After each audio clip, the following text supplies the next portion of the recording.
Sir ನಿಮ್ಮ ಹೆಸರು? ಅಭಿಷೇಕ್ ಅಂತೇಳಿ. ಸರ್ ನಾವು BDT ಕಾಲೇಜ್ ಬೆಳಗಾವಿ ಯೂನಿವರ್ಸಿಟಿಯಿಂದ. ಸರ್ ಈಗ ನಮ್ಮ ಕಾಲೇಜಲ್ಲಿ ಒಂದು ಪ್ರಾಜೆಕ್ಟ್ ಅವ್ರು ಕೊಟ್ಟಿದ್ದರು, ಯಾವುದಾದ್ರೂ ಒಂದು ಬಿಸ್ನೆಸ್ ಇಂಟರ್ವ್ಯೂ ಮಾಡಿ, ಬಿಸ್ನೆಸ್ ಅಂದರೆ ಸಕ್ಸಸ್ಫುಲ್ ಬಿಸ್ನೆಸ್ ಆಗಿರೋ ಒಬ್ರದ್ದು ಇಂಟರ್ವ್ಯೂ ಮಾಡಿರಿ ಅಂತ. ನಮಗೆ ಎಲ್ಲ ಸುತ್ತಮುತ್ತ ನೋಡಿದಾಗ ನೀವೊಂದು ಸ್ವಲ್ಪ ಸಕ್ಸಸ್ಫುಲ್ ಅನ್ಸೋಕ್ಕೆ ನಿಮ್ಮ ಶಾಪಿಗೆ ವಿಸಿಟ್ ಮಾಡಿದ್ದೀವಿ ಸರ್. ಸರ್ ಈಗ ನಿಮ್ಮದು ಜಾನು ಕ್ರಿಯೇಷನ್ಸ್ ಅಂತ ಇದೆಯಲ್ಲ, ಅದಕ್ಕೆ ಹೆಸರಿಡೋಕ್ಕೋಸ್ಕರ ಯಾವ ಜಾನು ಕ್ರಿಯೇಷನ್ ಅಂತ ಇಟ್ಟಿದ್ದೀರಲ್ಲ, ಯಾವುದು ಬೇಸ್ ಮೇಲೆ ಅದನ್ನ ಇಟ್ಟಿರೋದು? ಜಾನು ಕ್ರಿಯೇಷನ್ಸ್ ಬಂದ್ಬಿಟ್ಟು ನಮ್ಮ ಪೆಟ್ ನೇಮ್ ಅದು, ಲೈಕ್ ನಮ್ಮ ಮನೆಯಲ್ಲಿರೋ ನಾಯಿ ಹೆಸರು ಅಲ್ಲಿದೆಲ್ಲ ಇದೆ, ಅದ್ರ ಹೆಸರು ಮೇಲೆ ಇಟ್ಟಿರೋದು. ಲೈಕ್ ಏನಂದರೆ ಮನೆಗೆ ಪ್ರತಿಯೊಬ್ಬರೂ ಅವ್ರನ್ನ ಪ್ರೀತಿಸ್ತೀವಿ ಅನ್ನೋ ಕಾರಣಕ್ಕೋಸ್ಕರ ಒಬ್ಬರು ಹೆಸರಿಟ್ಟಾಗ ಅಮ್ಮನ ಹೆಸರಿಟ್ಟರೆ ಇಲ್ಲ ಅಕ್ಕನ ಹೆಸರಿಟ್ಟರೆ ಪಾರ್ಶಿಯಾಲಿಟಿ ಆಗುತ್ತೆ ಅನ್ನೋ ಕಾರಣಕ್ಕೆ ಪ್ರತಿಯೊಬ್ಬರು ಪ್ರೀತಿಸೋದು ನಮ್ಮ ನಾಯಿನೇ. ಹಾಗಾಗಿ ನಮ್ಮ ನಾಯಿ ಹೆಸರಲ್ಲಿ ನಾವು ಮಾಡಿದ್ವಿ. So name is important. Name ಯಾವುದೇ ಕಾರಣಕ್ಕೂ ಇಂಪಾರ್ಟೆಂಟ್ ಆಗಲ್ಲ. ನಮ್ಮ ವರ್ಕ್ ಕರೆಕ್ಟಾಗಿತ್ತು ಅಂದರೆ ನೇಮ್ ಒಂದು ಐಡೆಂಟಿಫಿಕೇಷನ್ ಅಷ್ಟೇ ಅನ್ನೋ ಕಾರಣಕ್ಕೋಸ್ಕರ ಅದ್ರ ಹೆಸರಲ್ಲೇ ನಾವು ಮಾಡ್ಕೊಂಡಿದ್ದು.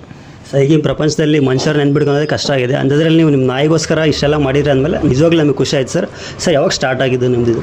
ಇದು ಸ್ಟಾರ್ಟ್ ಆಗಿ ಒಂದು ಇದು ಪ್ರೊಫೆಷನಿಟಿ ಸ್ಟಾರ್ಟ್ ಮಾಡಿ 7 ವರ್ಷ ಆಯಿತು. ಶಾಪ್ ಸ್ಟಾರ್ಟ್ ಮಾಡಿ 3 ವರ್ಷ ಆಯಿತು ನಾನು. ಸರ್ ಇನ್ವೆಸ್ಟ್ಮೆಂಟ್ ಬೇಕಾಯಿತು ಮಾಡೋದಕ್ಕೆ? ಅರೌಂಡ್ ಇಕ್ವಿಪ್ಮೆಂಟ್ಸ್ ಎಲ್ಲ ಸೇರಿ ಇಲ್ಲಿಗೆ 13 ರಿಂದ 14 ಲಕ್ಷ ರೂಪಾಯಿ ಖರ್ಚಾಗಿದೆ. ಸರ್ ಈಗ ಇನ್ವೆಸ್ಟ್ಮೆಂಟ್ ಹೇಳಿದ್ರೆ 14 ಲಕ್ಷ, ಅದರಲ್ಲಿ ನಿಮ್ಗೆ ವರ್ಕೌಟ್ ಆಗುತ್ತಾ? ವರ್ಕೌಟು ನಾವು ಮಾಡೋದ್ರ ಮೇಲಿದೆ. ನಾವು ಎಷ್ಟು ಡೆಡಿಕೇಶನ್ ಕೊಟ್ಟು ವರ್ಕ್ ಮಾಡ್ತೀವಿ ಅದ್ರ ಮೇಲೆ. ಈಗ ನಾನು ಧೈರ್ಯ ಮಾಡಿದ್ದೀನಿ ಅಂದರೆ ಏನಂದರೆ ಅಷ್ಟು ಪ್ರಾಪರ್ಟಿ ಬಂದು ನಾನೇ ಜೀರೋ. ನಾನು ಕಾಲೇಜ್ ನಿಮ್ಮ ಲೈಫಲ್ಲಿ ಇದ್ದಾಗ 0 ಇತ್ತು. ಸೊ ನಾನು ಕೂಡ ಬೇರೆ ಕಡೆ ವರ್ಕಿಗೆ ಹೋಗ್ತಾ ಇದ್ದೆ. ಹೋಗ್ತಾ ನನ್ನ ಇನ್ವೆಸ್ಟ್ಮೆಂಟ್ ಬಂದುಬಿಟ್ಟು ಆ ಟೈಮಲ್ಲೇ ನನಗೆ ಏನೇನು ಲರ್ನಿಂಗ್ ಬೇಕು, ಮುಂದೆ ಫ್ಯೂಚರಲ್ಲಿ ಗ್ರೋ ಆಗಬೇಕಂದ್ರೆ ಏನು ಕಲಿಯಬೇಕು ಅನ್ನೋದಕ್ಕೆ ಓದ್ತಾ ಇರೋ ಟೈಮಲ್ಲೇ ನಾನು ವರ್ಕಿಗೋಸ್ಕರ ಟೈಮ್ ಕೊಡೋಕೆ ಸ್ಟಾರ್ಟ್ ಮಾಡಿದ್ದೆ. ಲೈಕ್ ಕಾಲೇಜ್ ಮುಗಿಸ್ಕೊಂಡು ಬಂದ ತಕ್ಷಣ ಬೇರೆ ಕಡೆ ವರ್ಕಿಗೆ ಹೋಗ್ತಾ ಇದ್ದೆ. ಅಲ್ಲಿಂದ ನಂದು ಡಿಗ್ರಿ ಮುಗಿದು MSc ಮುಗಿಯೋದ್ರೊಳಗೆ ನಾನು ಹತ್ತಿರ ನಾನೊಂದು 5 ರಿಂದ 6 ವರ್ಕ್ ಕಲ್ತಿದ್ದೆ. ಸೊ ಆ ವರ್ಕ್ನೆಲ್ಲ ಸೇರಿಸ್ಕೊಂಡು ಒಂದು ಕಡೆ ಯೂನಿಟ್ ಮಾಡ್ಕೊಂಡಿದ್ದೀನಿ ಅಷ್ಟೇ. ಸೊ ನಂದು ಅಂಗಡಿ ಖಾಲಿನೇ ಇರಲ್ಲ ಯಾವಾಗಲೂ. ಸೊ ಬ್ಯುಸಿ ಇರುತ್ತೆ, ನನಗೆ ಕ್ಲೈಂಟ್ ಬರೋ ಅವಶ್ಯಕತೆಯೂ ಇಲ್ಲ. ಸೊ ಅಷ್ಟು ವರ್ಕ್ನ ನಾನು ಒಬ್ಬನೇ ಕಲ್ತಿರೋದ್ರಿಂದ ನಾನಂತರೂ ಬ್ಯುಸಿ ಇರ್ತೀನಿ. ಸೊ ಇನ್ನು ಉಳಿದವರಿಗೆಲ್ಲ ಬಂದರೆ ಅವ್ರ ಮುಖಾಂತರ ವರ್ಕ್ ಕೂಡ ಇರುತ್ತೆ, ಖಾಲಿ ಇರಲ್ಲ. ಆ ಧೈರ್ಯದ ಮೇಲೆ ಅಂಗಡಿ ಮಾಡ್ಕೊಂಡಿರೋದು. ಸರ್ ಸಿಂಗಲ್ ಓನರ ಯಾವ್ಯಾವ ಪಾರ್ಟ್ನರ್ಸ್ ಇದ್ದಾರೆ? Single owner. ಸರ್ ನಿಮ್ಮಲ್ಲಿ ಯಾವ್ಯಾವ ಸ್ಪೆಷಲಿಟೀಸ್ ಇದೆ ಅಂದರೆ ಮೇಲೆ ಲೈಕ್ ವಿಡಿಯೋಗ್ರಾಫಲ್ಲಿ ಮದುವೆದು ಆ ಥರ? ನಮ್ಮ ಹತ್ರ ವೆಡ್ಡಿಂಗಿಂದು ನಾವು ಆಲ್ಮೋಸ್ಟ್ ಸರ್ವಿಸ್ ಕೊಡ್ತೀವಿ. ನಾವು ಕ್ಲೈಂಟ್ಗಿಂತ ಜಾಸ್ತಿ ನಾವು ಫೋಟೋಗ್ರಾಫರ್ಸ್ಗೆ ವಿಡಿಯೋಗ್ರಾಫರ್ಸ್ಗೆ B2B ಸರ್ವಿಸ್ ಕೊಡೋದ್ರಿಂದ ನಮಗೆ ಕ್ಲೈಂಟ್ನ ಹಿಡಿಬೇಕನ್ನೋ ಅವಶ್ಯಕತೆ ಏನಿಲ್ಲ. ಡೈರೆಕ್ಟ್ ಯಾಕಂದರೆ ಇನ್ನೊಂದು ಕಡೆ ಇರ್ತಾರೆ, ಫೋಟೋಗ್ರಾಫರ್ಸ್ ಇರ್ತಾರೆ, ಫೋಟೋಗ್ರಾಫರ್ಸಿಗೆ ವಿಡಿಯೋಗ್ರಾಫರ್ಸ್ ನೀಡಿರುತ್ತೆ. ಸೊ ನಮ್ಮ ಹತ್ರ ವಿಡಿಯೋಗ್ರಫಿ ಯೂನಿಟ್ ಇದೆ ಪ್ಲಸ್ ಫೋಟೋಗ್ರಫಿ ಯೂನಿಟ್ ಇದೆ. ಇಲ್ಲಾಂದ್ರೆ ಫೋಟೋಗ್ರಫಿ ಪ್ಲಸ್ ವಿಡಿಯೋಗ್ರಫಿ ಯಾರು ಮಾಡ್ತಾರೆ ಎಲ್ಲ ವರ್ಕ್ನು ಒಬ್ಬರೇ ಮಾಡೋಕ್ಕಾಗಲ್ಲ ಅಂತೇಳಿ ನಮ್ಮ ಹತ್ರ ಕಳಿಸ್ಕೊಡ್ತಾರೆ. ಲೈಕ್ ನಮ್ಮ ಹತ್ರ ಆಲ್ಬಮ್ ಡಿಸೈನಿಂಗ್ ಆಗುತ್ತೆ, ವಿಡಿಯೋ ಎಡಿಟಿಂಗ್ ಆಗುತ್ತೆ, photo editing, retouch plus banner design, ಅದಾದಮೇಲೆ ಇದು ಫೋಟೋ ಫ್ರೇಮ್ಸು, ಇದೆಲ್ಲ ಇದೆ. ಒಬ್ಬೊಬ್ಬರು ಒಂದೊಂದೇ ಕೆಲಸ ಕಲ್ತಿರ್ತಾರೆ. ಕಾಲೇಜ್ ಲೈಫ್ ಮುಗಿಸ್ಕೊಂಡು ಇಲ್ಲ ಬೇರೆ ಈಗ ಅಪ್ಡೇಟ್ ಆಗಿ ಒಂದು 40-35 ವರ್ಷ ಆಗಿರೋರೆಲ್ಲ ಒಂದೊಂದೇ ಕೆಲಸ ಆಗಿ ಅವ್ರು ಆಲ್ರೆಡಿ ರಿಸ್ಕ್ ತೊಗೊಳಕ್ಕೆ ರೆಡಿ ಇರಲ್ಲ. ಸೊ ಅವ್ರು ಏನು ಮಾಡ್ತಾರೆ, ಅಲ್ಲಿ ಫೋಟೋ ತೊಗೊಂಬಂದಿರ್ತಾರೆ, ನೆಕ್ಸ್ಟ್ ಪ್ರೊಸೀಜರ್ ನಮಗೆ ಕೊಟ್ಟಿರ್ತಾರೆ. ಸೊ ಹಂಗಾಗಿ ಆ ಪ್ಲಾನಿಂಗಲ್ಲಿ ಇದ್ದೀವಿ. ಸರ್ ಈಗ ಒಂದು ಓನಾಗಿ ಬಿಸ್ನೆಸ್ ಮಾಡ್ತಾರೆ ಅಂದಮೇಲೆ ಸ್ಟಾರ್ಟಿಂಗ್ ಮಾಡಬೇಕಾದ್ರೆ ಒಂದು 108 ಸಮಸ್ಯೆ ಬಂದೇ ಬರುತ್ತೆ. ನಿಮ್ಗೆ ಆ ಥರ ಯಾವ್ದಾದ್ರು ಸಮಸ್ಯೆ ಬಂದಿದೆ? ಯಾವ ಥರ ಫೇಸ್ ಮಾಡಿದ್ರಿ ನೀವು?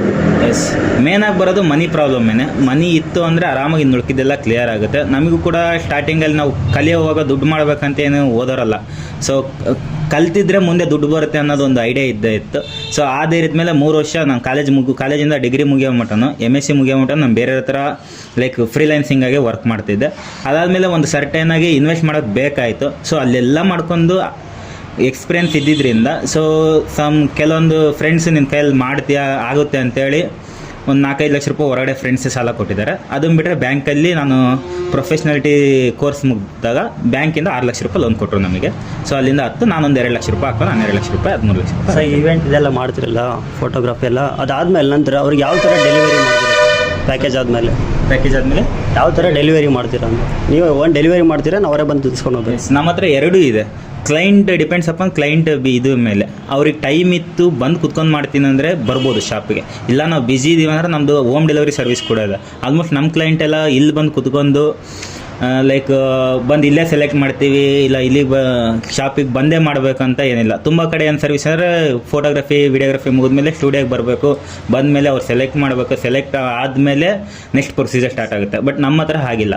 ಡೈರೆಕ್ಟ್ ಇಫ್ ಇನ್ ಕೇಸ್ ಅವ್ರು ಏನಾದ್ರು ಫ್ರೀ ಇದ್ದಾರೆ ಇಲ್ಲ ಬ್ಯುಸಿ ಇದ್ದಾರೆ, ಫ್ರೀ ಮಾಡ್ಕೊತೀನಿ ಮನೇಲೇ ಬರಿ ಅಂದರೆ ಮನೆಗೆ ಹೋಗಿ ಸರ್ವಿಸ್ ಕೊಡ್ತೀವಿ. ಆಲ್ಮೋಸ್ಟ್ ಏನಾದ್ರು ಕರೆಕ್ಷನ್ ಇತ್ತು ಅಂದ್ರೆ ಒಂದು ಇಲ್ಲಿ ರೆಡಿ ಮಾಡ್ಕೊಂಡ್ಬಿಟ್ಟು ಇಲ್ಲೇ ಮಾಡ್ಕೊತೀವಿ. ಅದಾದ್ಮೇಲೆ ಏನಾದ್ರು ಕರೆಕ್ಷನ್ ಇತ್ತು ಅಂದ್ರೆ ಅವ್ರ ಹತ್ರನೇ ಹೋಗಿ ಕ್ಲೈಂಟ್ ಹತ್ರ ಮಾಡ್ಕೊಂಬರ್ತೀವಿ. ಒಂದು ಇವೆಂಟ್ ಆದಮೇಲೆ ಎಷ್ಟು ದಿನ ಬೇಕು ನಿಮ್ಮ ಹತ್ರ ಡೆಲಿವರಿ ಕೊಡೋದು? ನಾವು ಅರೌಂಡು 1 ಮಂತಲ್ಲೇ ಕೊಡೋಕ್ಕೆ ಟ್ರೈ ಮಾಡ್ತೀವಿ. ಬೇಸ್ಡ್ ಆನ್ ಕ್ಲೈಂಟ್ ಮೇಲೆ ಇರುತ್ತೆ. ಬಿಕಾಸ್ ನಾವು ಎಷ್ಟು 90 ಡೇಸ್ ಟೈಮ್ ತೊಗೊಂಡಿರ್ತೀವಿ. ಒಂದು ಇವೆಂಟ್ ಮುಗಿದು 90 ದಿವಸದೊಳಗೇ ನಮಗೆ ಕ್ಲಿಯರ್ ಆಗಬೇಕು, ಇವೆಂಟಿನ ಟೋಟಲಾಗಿ ಕ್ಲಿಯರ್ ಆಗಬೇಕು. ಸೊ ಇಫ್ ಇನ್ ಕೇಸ್ ಅದಕ್ಕಿಂತ ಎಕ್ಸ್ಟೆಂಡ್ ಆಯ್ತು ಅಂದರೆ ಬೇಸ್ಡ್ ಆನ್ ಅವರು ಪೇಮೆಂಟು ಕ್ಲಿಯರ್ ಮಾಡಿದ್ರು ಅಂದರೆ ತುಂಬ ಇಮಿಡಿಯೇಟ್, ಆಲ್ಮೋಸ್ಟ್ ನಮ್ಮದೆಲ್ಲ 90% ಪೇಮೆಂಟ್ ಆಗೋದ್ರಿಂದ ನಾವು 1 ತಿಂಗಳೊಳಗೆ ಕೊಡ್ತೀವಿ. ಇಫ್ ಇನ್ ಕೇಸ್ ಕ್ಲೈಂಟ್ ಸೆಲೆಕ್ಷನಲ್ಲಿ ಲೇಟ್ ಮಾಡಿದ್ರು ಅಂದರೆ ಅದಾಗಿ 1 ತಿಂಗಳಿಗೆ ಕೊಡ್ತೀವಿ. ನಿಮಗೆ ಯಾರಾದ್ರು ಕಾಂಪಿಟೇಟರ್ ಏನಾದ್ರು ಸರ್? ಕಾಂಪಿಟೇಷನ್ ಪ್ರತಿಯೊಂದು ಫೀಲ್ಡಲ್ಲೂ ಇದೆ, ಈ ಫೀಲ್ಡಲ್ಲೂ ಇದೆ. ಬಟ್ ನನಗೆ ಕಾಂಪಿಟೇಟರ್ ಅಂತೇಳಿ ಯಾರು ಇಲ್ಲ. ಯಾಕಂದರೆ ನಾನು ಒಂದೇ ಕೆಲಸ ಮಾಡಲ್ಲ. ಈಗ ಫೋಟೋಗ್ರಫಿನೇ ಮಾಡ್ತಿದ್ದೀನಿ ಅಂದರೆ ಕಾಂಪಿಟೇಷನ್ ತುಂಬ ಜನ ಇಲ್ಲ, ಒಂದು 8-10 ಜನ ಫೋಟೋಗ್ರಾಫರ್ ಇದ್ದಾರೆ. ಸೊ 8-10 ಜನ ಫೋಟೋಗ್ರಾಫರ್ ಇದ್ದಾಗ ನಾನು ಒಂದು 10,000 ಹೇಳಿದೆ ಅಂದರೆ ಇನ್ನೊಬ್ನಿಗೆ ಏನೋ ಹಸಿವಿರುತ್ತೆ, ಇಲ್ಲ ನೀಡ್ ಇರುತ್ತೆ. ಸೊ ಅವ್ರು 8,000ನೇ ಹೇಳ್ಬೋದು, ಇನ್ನೊಬ್ರು 7,000ನೇ ಹೇಳ್ಬೋದು. Depends on quality. ನನ್ನ ಕ್ವಾಲಿಟಿ ಕಳ್ಕೊಳಕ್ಕೆ ನಾನು ರೆಡಿ ಇಲ್ಲ. ಸೊ ನನ್ನ ಪ್ರೈಸಲ್ಲಿ ಏನಾದ್ರು ಬಂದರೆ ನಾನು ಮಾಡ್ತೀನಿ, ಇಲ್ಲ ಅಂದರೆ ಕಾಂಪಿಟೇಟರ್ಸ್ಗೆ ಬಿಟ್ಕೊಡೋಕೆ ಹೇಳ್ತೀನಿ. ಬಿಕಾಸ್ ಯಾಕಂದರೆ ನಂದು ಬೇರೆ ಕೆಲಸ ಇದೆ, ನಾನು ಅದನ್ನು ಮಾಡ್ಕೊತೀನಿ. ಈಗ ಒಂದೇ ದಿನದಾಗೆ ನಿಮಗೆ ಇದು ಬುಕ್ಕಿಂಗ್ ಆಗಿರ್ತಾವಲ್ಲ ಸರ್, ಅದು ಯಾವ ರೀತಿ ಮ್ಯಾನೇಜ್ ಮಾಡ್ಕೊಂಡು? ಇದೆ, ಟೈಅಪ್ ಇದೆ. ಒಂದು 4-5 ಶಾಪ್ನವ್ರ ಜೊತೆಗೆ, ಮತ್ತು ಒಂದು 20-25 ಜನ ಫೋಟೋಗ್ರಾಫರ್ ಪ್ಲಸ್ ವಿಡಿಯೋಗ್ರಾಫರ್ ಜೊತೆಗೆ ಟೈಅಪ್ ಇದೆ. ಸಿನಿಮ್ಯಾಟಿಕ್, ಯಾಕಂದರೆ ಎಲ್ಲ ಕೆಲಸನೂ ಒಬ್ಬರು ಕೈಯಲ್ಲೇ ಆಗಲ್ಲ, ಡಿವೈಡ್ ಮಾಡ್ತೀವಿ. ಈಗ ಒಂದೇ ದಿವಸ ಎಲ್ಲ ಬಂತು ಅಂದ್ರೂ ಒಂದು ವಿಡಿಯೋಗಾದ್ರಾಗಲಿ ಫೋಟೋಗಾದ್ರಾಗಲಿ ಬೇಕೇ ಬೇಕಾಗುತ್ತೆ. ಸೊ ಈ ಫೀಲ್ಡಲ್ಲಿ ಟೈಅಪ್ ಇರಲೇಬೇಕಾಗುತ್ತೆ. ಪ್ರತಿಯೊಬ್ಬರು ಟೈಅಪಲ್ಲಿ ಇದ್ದೇ ಇರ್ತಾರೆ. ಈಗ ಎಂಪ್ಲಾಯರ್ಸ್ ಎಷ್ಟು ಜನ ಇರ್ತಾರೆ? ಇವಾಗ 3 ಜನ ಇದ್ದಾರೆ ಸರ್. ಈಗ ಎಂಪ್ಲಾಯರ್ಸ್ ಇದ್ದಾರೆ ಅಂತಲ್ಲ, ಎಷ್ಟು ಸ್ಯಾಲ್ರಿ ಕೊಡ್ತೀವಿ ಅವ್ರಿಗೆ ಪರ್ ಮಂತ್? ಬೇಸ್ಡ್ ಆನ್ ಇವಾಗ ಕಲಿತಾ ಇರೋರೆಲ್ಲ 4,000-5,000ಕ್ಕೆ ಬರ್ತಿದ್ದಾರೆ. ಅದನ್ನು ಬಿಟ್ಟರೆ ಒಬ್ಬ ಇದ್ದ, ಅವನಿಗೆ 10,000 ರೂಪಾಯಿ ಕೊಡ್ತಾ ಇದ್ದಾನೆ. ಅವ್ನು ಇವಾಗ ಒಂದು ಸ್ವಲ್ಪ ಲೀವಲ್ಲಿದ್ದಾನೆ. ಅಂದರೆ ನೀವು ಹೊಸ್ದಾಗಿ ಬರೋರಿಗೆ ಟ್ರೈನಿಂಗ್ ಥರ? ಹೊಸ್ದಾಗಿ ಬರೋರಿಗೆ ಟ್ರೈನಿಂಗು, ಬರ್ತಾ ಹೋಗ್ತಾ ಅವರಿಗೂ ಬಸ್ ಚಾರ್ಜು ಅದು ಇದಕ್ಕಂತೇಳಿ ಬೇಸಿಕ್ ಲರ್ನಿಂಗಿಗೋಸ್ಕರ ಪರ್ಪಸ್ ಅವ್ರದ್ದೊಂದು ರೆವಲ್ಯೂಷನ್ ಅಂತ ಕೊಡ್ತೀವಿ ಅಷ್ಟೇ. ಸರ್, ಈ ಒಂದು ಸ್ಟುಡಿಯೋ ಇದೆಯಲ್ಲ, ಬೇರೆ ಬ್ರಾಂಚ್ಗಳು ಮಾಡ್ಬೇಕಂತ ಏನಾದರೂ ಇದೆ. ಇನ್ನೊಂದು 4 ಯೂನಿಟ್ ಆಗುತ್ತೆ, ಇನ್ನೊಂದು 2 ವರ್ಷದಲ್ಲಿ ಆಗುತ್ತೆ. 2 ವರ್ಷದಲ್ಲಿ ದಾವಣಗೆರೆಯಲ್ಲಿ ಆಲ್ರೆಡಿ ಜಾಗ ಎಲ್ಲ ನೋಡಿದೆ. ಬಟ್ ರೆಡಿ ಮಾಡ್ತಾರೋ ಹುಡುಗರೆಲ್ಲ ಕರೆಕ್ಟಾಗಿ ರೆಡಿ ಆದ್ರೆ ಅಂದರೆ ಟೈಅಪ್ಪಲ್ಲಿ ಅವ್ರನ್ನೇ ಅಟ್ಯಾಚ್ ಮಾಡ್ಬೇಕನ್ನೋ ಪ್ಲಾನಲ್ಗೋಸ್ಕರ ನಮ್ಮದು ಒಂದು ಟೀಮ್ ಬಿಲ್ಡ್ ಮಾಡ್ಕೊತಾ ಇದ್ದೀವಿ. ಸರ್, ಚಿಕ್ಕ ಏಜಲ್ಲಿ ಇಷ್ಟಕ್ಕಂದು ಮಾಡಿದ್ದೀರಲ್ಲ, ನಿಮಗೆ ಯಾರಾದರೂ ಹೊಸ ಬಿಸ್ನೆಸ್ ಮಾಡಿದ್ರೆ ಏನು ಹೇಳ್ಬೋದು ನಿಮ್ಮ ಕಡೆಯಿಂದ ಅಡ್ವೈಸ್ ಏನು? ಹೇಳೋದೇನಿಲ್ಲ, ಬಿಸ್ನೆಸ್ಸು ಸ್ಟಾರ್ಟಿಂಗ್ ತುಂಬ ಈಸಿ ಅನಿಸ್ಬಿಡುತ್ತೆ ಹೊಸ್ದಾಗಿ ಬಂದವರಿಗಾಗಲಿ ಏನಾಗಲಿ. ಯಾಕಂದರೆ ದುಡ್ಡಿನ ಆಸೆ ಅನ್ನೋದನ್ನ ಬಂದ ತಕ್ಷಣವೇ ಕಲಿಯೋವಾಗ ತುಂಬ ಆಪರ್ಚುನಿಟೀಸ್ ಬರುತ್ತೆ. ಈಗ ಲೈಕ್ ಯಾರು ಒಬ್ಬರು ಫೋಟೋಗ್ರಫಿ ಹೋಗ್ತಾ ಇದ್ದಾರೆ ಅಂದರೆ ರಿಲೇಷನಲ್ಲಿ ಇನ್ನೊಬ್ಬರು ನಮ್ಮದೊಂದು ಫೋಟೋಗ್ರಫಿ ಮಾಡಿಕೊಡಿ, ಅವ್ರು ಚೆನ್ನಾಗಿ ಮಾಡ್ತಾರೆ, ಇವ್ರು ಚೆನ್ನಾಗಿ ಮಾಡ್ತಾರೆ ಅಂತೇಳಿ ನಿಮ್ಮ ಹತ್ರ ಫ್ರೀಯಾಗಿ ಸೋರ್ಸ್ನ ತಗೊಳಕ್ಕೋಸ್ಕರ ನಿಮ್ಮನ್ನು ಒಂದು ಸ್ವಲ್ಪ ಉಬ್ಬಿಸಿ ನಿಮ್ಮನ್ನು ಕರೆಯೋಕ್ಕೆ ಇಷ್ಟಪಡ್ತಾರೆ. ಸೊ ಅವ್ರಿಗೆ ಏನಂದರೆ ಅವ್ರು ಆ ಕಡೆ ದುಡ್ಡು ಉಳ್ಸೋಕ್ಕೋಸ್ಕರ ಟ್ರೈ ಮಾಡಿರ್ತಾರೆ ಹೊರತು ನಿಮ್ಮ ಸ್ಕಿಲ್ ನೋಡಿ ಅದು ಇದು ಅಂತ ಏನಿರಲ್ಲ. ಯಾಕಂದರೆ ಹೊರಗಡೆ 10,000-15,000 ಇರೋದು ನಮ್ಮ ಹತ್ರ ಒಂದು 1,000 ರೂಪಾಯಿ ಕ್ಯಾಮ್ರಾ ರೆಂಟಲ್ಲೇ ಮುಗ್ದೋಗುತ್ತೆ ಅನ್ನೋ ಫೀಲಲ್ಲಿ ಮಾಡ್ತಾರೆ. ಬಟ್ ನೀವು ಅದನ್ನು ನಂಬ್ಕೊಂಡು ಇಲ್ಲಿ ಇನ್ನೊಂದು ಕಡೆ ಕಲಿಯೋ ಕಡೆ ಬಿಟ್ಟು ಅಲ್ಲಿ ಹೋದ್ರಿ ಅಂದರೆ ಲೈಫ್ ಅಲ್ಲಿಗೆ ನಿಲ್ಲುತ್ತೆ. ಒಂದು ಕಡೆ ಮಿನಿಮಮ್ ಆದರೂ ನೀವು ಕಲಿಬೇಕಾದ್ರೆ 1.5 ವರ್ಷ ಅಂತೂ ಬೇಕು. ಒಂದು skill photography, videography, album design ಅಥವಾ ಬ್ಯಾನರ್ ಎಡಿಟಿಂಗು ಇಲ್ಲ ಏನೇ ಮಾಡ್ತೀವಿ ಅಂದರೆ ಮಿನಿಮಮ್ 1-1.5 ವರ್ಷ ಕಲ್ತೀರಿ ಅಂದರೆ ಟ್ರಸ್ಟೆಡ್ ಮತ್ತು ನಿಮಗೆ ಕ್ಲೈಂಟ್ ಅಟೆಂಡ್ ಮಾಡೋ ಕ್ಯಾಲಿಬರ್ ಕೂಡ ಸಿಗುತ್ತೆ. ಇಲ್ಲ ಅಂದರೆ ಅದೇ ಅಲ್ಲಿಗೆ ನಿಮ್ಮ ರಿಲೇಷನ್ಸ್ ಯಾರು ಸರೌಂಡಿಂಗ್ ಇರ್ತಾರೆ ಅಲ್ಲಿಗೆ ಮಾಡ್ತಾ ಹೋಗ್ತೀರಾ. ಸ್ಟಾರ್ಟಿಂಗ್ ನಾವು ನೀವು ಕಾಲೇಜ್ ಲೈಫಲ್ಲಿ ಇದ್ದಾಗ, ಕಾಲೇಜು ಅಥವಾ ಸ್ಟಾರ್ಟಿಂಗ್ ಬೇಸಿಕ್ಕಲ್ಲಿ ಇದ್ದಾಗ ಕಟ್ಟವು ಮಾಡೋವು ಈ ಕಮಿಟ್ಮೆಂಟ್ಸ್ ಕಡಿಮೆ ಇರುತ್ತೆ.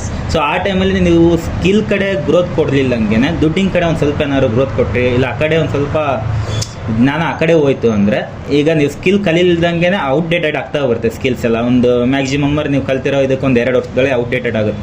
ಅದಾದಮೇಲೆ ನಿಮ್ಮ ಜೀವನ ಬೇಕು ಅಂದರೆ ಇಲ್ಲಿ ಬೇಸಿಕ್ಕು ನೀವು ಸ್ಟ್ರಾಂಗಾಗಿ ಹೋಗಿರಬೇಕು. ಪ್ರಾಫಿಟಲ್ಲಿ ಎಷ್ಟು? ಪ್ರಾಫಿಟ್ ಮಾರ್ಜಿನ್ ಇರುತ್ತೆ. ಇವಾಗ ಕಾಂಪಿಟೇಷನ್ ಜಾಸ್ತಿ ಇರೋದ್ರಿಂದ 30% ಮಾರ್ಜಿನ್ ಇರುತ್ತೆ. ಕಾಂಪಿಟೇಷನ್ ಇಲ್ಲ ಈಗ ಲೈಕ್ ಏನಾದ್ರೆ ನಾವು ಈ ಇನ್ಸ್ಟಾಗ್ರಾಮು, ಫೇಸ್ಬುಕ್ ಇದು ಬರೋಕ್ಕಿಂತ 15 ವರ್ಷದ ಹಿಂದುಗಡೆ ಆದರೆ 200% ಪ್ರಾಫಿಟಲ್ಲಿ ಇತ್ತು ಫೋಟೋಗ್ರಫಿ ಫೀಲ್ಡು. ಮತ್ತು ಯಾವುದೇ ಬಿಸ್ನೆಸ್ ಆದ್ರೂ, ಈವೇನ್ ಹಾರ್ಡ್ವೇರ್ ಬಿಸ್ನೆಸ್ ಆದರೂ ಕೂಡ 200-300% ಪ್ರಾಫಿಟ್. ಲೈಕ್ ಏನಾದ್ರೆ 100 ರೂಪಾಯಿ ಹಾಕಿದ್ರೆ 300 ರೂಪಾಯಿ ತೆಗಿತಾ ಇದ್ರು. ಇವಾಗೆಲ್ಲ ಏನಂದರೆ 100 ರೂಪಾಯಿ ಹಾಕಿದರೆ 170-130 ಈ ಪ್ರಾಫಿಟ್ ರೇಂಜಲ್ಲಿ. ಲೈಕ್ ಏನಂದರೆ 30% ಅಂತೂ ಮಾರ್ಜಿನ್ ಇದ್ದೇ ಇರುತ್ತೆ ಏನು ಮಾಡಿದ್ರು. ಬಿಕಾಸ್ ರೆಂಟು ಅವು ಇವು ಎಲ್ಲ ಕಟ್ಟೋದ್ರಿಂದ ಮಾಡ್ಕೊಳ್ಳೇಬೇಕು. ಸರ್, ನಿಮ್ಮದು ಆನ್ಲೈನ್ ಬುಕ್ಕಿಂಗ್ ಏನಾದರೂ ಇದೆ ಆನ್ಲೈನಲ್ಲಿದೆ. ಜಾನು ಕ್ರಿಯೇಷನ್ಸ್ ಅಂತ ಹೇಳಿದೆ, ನಮ್ಮದು JC ಪ್ರಾಡಕ್ಟ್ ಅಂತ ಇದೆ, JC ಸ್ಟುಡಿಯೋಸ್ ಅಂತ ಇದೆ. ಅದಾದಮೇಲೆ ಜಾನು ಕ್ರಿಯೇಷನ್ಸ್ ಒಂದು ಫ್ಲೆಕ್ಸಿಗೋಸ್ಕರ ಒಂದು ಮಾಡಿದ್ವಿ, ಒಂದು ಫೋಟೋ ಫ್ರೇಮಿಗೋಸ್ಕರ ಒಂದು ಮಾಡಿದ್ವಿ, ಇನ್ನೊಂದು ಬರೀ ಸ್ಟುಡಿಯೋಗೆ. ಯಾಕಂದರೆ ಕ್ಲೈಂಟ್ಸಿಗೆ ಕ್ಲಮ್ಸಿ ಆಗ್ಬೋದು. ನಮ್ಮನ್ನು ಫಾಲೋ ಮಾಡೋರಿಗೆ ಒಂದು ಸ್ಟುಡಿಯೋದು ಫೋಟೋಗ್ರಫಿ ನೋಡಿ ಫಾಲೋ ಮಾಡಿರ್ತಾರೆ, ಅವ್ರಿಗೆ ನಾನು ಫೋಟೋ ಫ್ರೇಮಿಂದ ಇಲ್ಲ ಬ್ಯಾನರಿಂದ ಕಳಿಸ್ತೀನಿ ಅಂದಾಗ ಅವ್ರು ನೋಡೋರಿಗೆ ಅವ್ರ ಫಾಲೋವರ್ಸಿಗೆ ಡಿಸ್ಟರ್ಬೆನ್ಸ್ ಅನಿಸಬಾರ್ದು ಅನ್ನೋ ಕಾರಣಕ್ಕೆ ಡಿವೈಡ್ ಮಾಡ್ಕೊಂಡಿದ್ದೀವಿ. ಸೊ ಆ ಕಡೆಯಿಂದ ಫಾಲೋವರ್ಸ್ ಅಲ್ಲಿಗೆ, ಈ ಕಡೆ ಫಾಲೋವರ್ಸ್ ಇಲ್ಲಿಗೆ, ಆ ಥರ ಇಟ್ಕೊಂಡಿದ್ದೀವಿ. ಸರ್, ಇನ್ಸ್ಟಾ ಐಡಿ ಯಾವುದಾದ್ರು ಯೂಟ್ಯೂಬಲ್ಲಿ ಇನ್ಫ್ಲುಯೆನ್ಸ್ ಮಾರ್ಕೆಟಿಂಗ್ ಮಾಡಿದ್ರೆ ಇನ್ನೂ ಮಾಡಿಲ್ಲ, ಸ್ಟಾರ್ಟ್ ಮಾಡಬೇಕು. ಟೈಮ್ ಸಿಗ್ತಾ ಇಲ್ಲ, ನಮ್ಮದು ವರ್ಕ್ ಮಾಡೋಕ್ಕೆ ನಮಗೆ ಟೈಮ್ ಸಿಗ್ತಾಯಿಲ್ಲ. ಹಂಗಾಗಿ ಈ ತಿಂಗಳು ಅಷ್ಟು ಮುಗಿಸೋಣ ಅಂತೇಳಿ ಬೇರೆ ಹೊಸ ಆರ್ಡ್ರ್ ಯಾವುದು ತೊಗೊಳ್ತಾ ಇಲ್ಲ ನಾವು. B2B ಇಂದ ಯಾವುದು ತೊಗೊಳ್ತಾ ಇಲ್ಲ, ಇರೋದನ್ನ ಕ್ಲಿಯರ್ ಮಾಡೋಣ ಅಂತೇಳಿ ಕ್ಲಿಯರ್ ಮಾಡ್ತಾ ಇದ್ದೀವಿ. ಸ್ಟುಡಿಯೋ ಇನ್ನೂ ದೊಡ್ಡ ಮಟ್ಟಕ್ಕೆ ಬೆಳೀಲಿ ಅಂತ ನಮ್ಮ ಕಡೆಯಿಂದ. Okay, thank you. Thank you.